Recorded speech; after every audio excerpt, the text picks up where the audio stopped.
ছোট থেকে অনেক স্ট্রাগল করেছে। যখন এসেছে আমাদের সাথে এই কাজ করেছে। অনেক স্ট্রাগল করে এই পর্যন্ত এসেছে। আসলে কি সাকিব তো এখন সুপারস্টার, তাই না? আমাদের বাংলাদেশের কিং যাকে বলে, তাই না? তো আমি মনে করি সাকিবের যেমন আ গুণ আছে ওরকম একটু দোষও আছে। যেমন ধরেন আমাদের যদি কোনো অভিমান থেকে থাকে তার আমাদের ফিল্ম ইন্ডাস্ট্রির অনেক সিনিয়রদের সাথে ওনার একটু অভিমান থাকতেই পারে। আমাদের ফিল্মে কি আসলে ইমোশনাল তো আমরা কাকে কি বলে ফেলি কখন কিছু বলতে পারি না। তো সেই ইমোশন থেকে আমি বলব যদি কিছু বলে থাকে কেউ, আমি মনে করি সাকিবের রাগ ভেঙে, মান অভিমান ভেঙে আমাদের নিয়ে কাজ করা উচিত। আমরা বসে আছি বাসায়। অনেকেই ডিপ্রেশন থাকে বাসায়। ডিপ্রেশনে মারা যায়। অঞ্জনা আপা কিন্তু এমনিতে মারা যায় নাই। অঞ্জনা আপাও ডিপ্রেশনে মারা গেছে। অনেকেই আছে যেমন ধরেন অনেক নায়ক-নায়িকারা ঘরে পড়ে আছে সিনিয়ররা। এরা লিজেন্ড এদের মতন আরেকজন পাবো না আমরা। এদের দোয়া, এদের দাওয়া আমাদের দরকার আছে। ঠিক আছে? তো আমি মনে করি সাকিব আমাদের ফিল্মকে নিয়ে চিন্তা করুক, আমাদের শিল্পী সমিতিটাকে বাঁচাক, আমাদের ইন্ডাস্ট্রিটাকে বাঁচাক। এটাই আমার সাকিবের কাছে চাওয়া। আরেকটা জিনিস আমরা দেখি যে বেঁচে থাকে তার কদর দিতে পারে না, যখন মারা যায়, মারা যাওয়ার পরে দেখি যে অনেকেরই ভালোবাসা উতলে পড়ছে। বাংলা একটা কথা আছে, সেই জিনিসটা কেমনভাবে দেখবেন? অনেকেই তো সেই কথাটা নিয়েই বলে। মান্না ভাই একটা কথা বলে গিয়েছিল যে ইন্ডাস্ট্রিতে কেউ আপন না, সত্যি কথা অনেক আগে। সেই কথাটা তো যে আপনার কাছ থেকে জানতে চাই। মান্না ভাই যদি এই কথাটা বলে থাকে আমিও শুনেছি কথাটা। এই কথাটা সত্যি একদম। ফিল্মে কেউ কারো না। ঠিক আছে? ফিল্মে কেউ কারো না। তবে আবার অনেক কিছু। যেমন ধরেন মানুষ বাঁচলে মূল্যায়ন পায় না।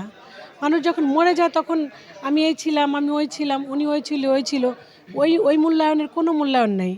আমাদের ইন্ডাস্ট্রিতে এরা লিজেন্ড, এদেরকে রাখতে হবে আমাদের মাথার তাজ তাজ বানিয়ে। ঠিক আছে? একজন রাজ্জাক ভাই পাওয়া যাবে না, একজন আলমগীর ভাই পাওয়া যাবে না, একজন জসিম ভাই পাওয়া যাবে না। সেই থেকে বলবো আমরা এখানে ছিলাম মান অভিমান।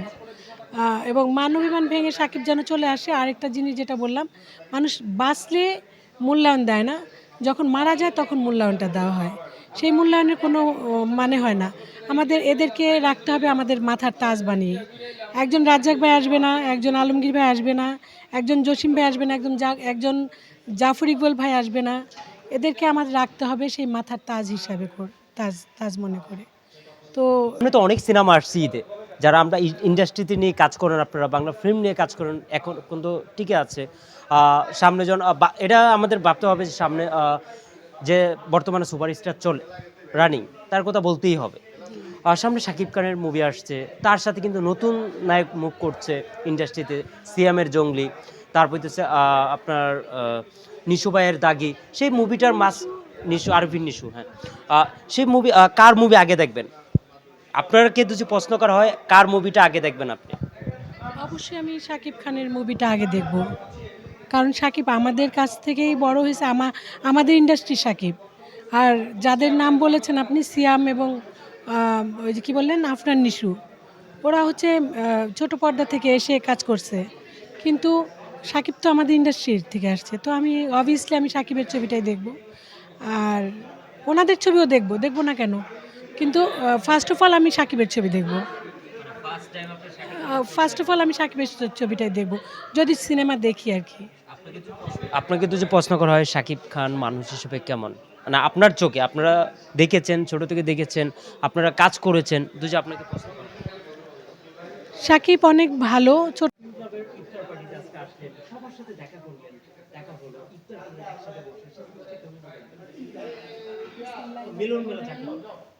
সিয়াম সাধনার মাসে সবাইকে আসসালামু আলাইকুম। ইফতার পার্টিটা আজকেরটা এত ঝাঁকঝমক হয়েছে, খুব ভালো লেগেছে। এবং আমাদের যে নতুন প্রেসিডেন্ট নজরুল ভাই, ওনার ওনার যে এই প্রোগ্রামটা অ্যারেঞ্জমেন্টটা খুব ভালো করেছে। এবং গতকালকে যে আমাদের শিল্পী সমিতি যেটা ছিল সেটাও আমাদের খুব ভালো হয়েছে, তাই না আপু? খুব ভালো হয়েছে। সেখানেও মিশা ভাই এবং আরও যারা আছেন সবাইকে আমরা অনেক অনেক ধন্যবাদ জানাই যে এরকম যেন সবসময় হয় আমাদের অনুষ্ঠানগুলো, সবাই যেন একসাথে মিলিত হয়ে আমরা বসতে পারি। এই যে আমরা দেখছি যে আপনার বোনের সাথে আপনার বোনের আছে, এবং বর্নিংটা দেখছি অনেক সুন্দর একটা বর্নিং। যে কোনো জায়গায় যান আপনার বোনের সাথে একই সাথে যান, সে বর্নিংটা কেমন দেখছি? এই বর্ণিলটা তো আজকের না, না আপু? আজকের না, অনেক বছরের আগে যখন আমি ছোট, তখন আমি আপুর ছবি দেখতাম। ঠিক আছে, এই কথাটা আপু জানে, আমি অন্য কাউকে বলি না এই কথাটা। সত্যি কথা যেটা, আমি ওনার ছবি দেখতাম আগে ছোটোবেলায়। বলে যে একটা ছবি আমি প্রায় 4 বার দেখছি আমি। তো তারপরে তো আমি ইন্ডাস্ট্রিতে ইন করলাম যখন, তখন আমি আপার সাথে কাজ করি। তখন আমার কাছে স্বপ্নের মতো মনে হয়েছে যে ধরতেছি আমি, ছুঁইতেছি, এটা আমার কাছে স্বপ্নের মতো মনে হয়েছে। কারণ আমি তো তার ছবি দেখে দেখে মানে চুরি করে স্কুল ফাঁকি দিয়ে আমি ছবি দেখতাম।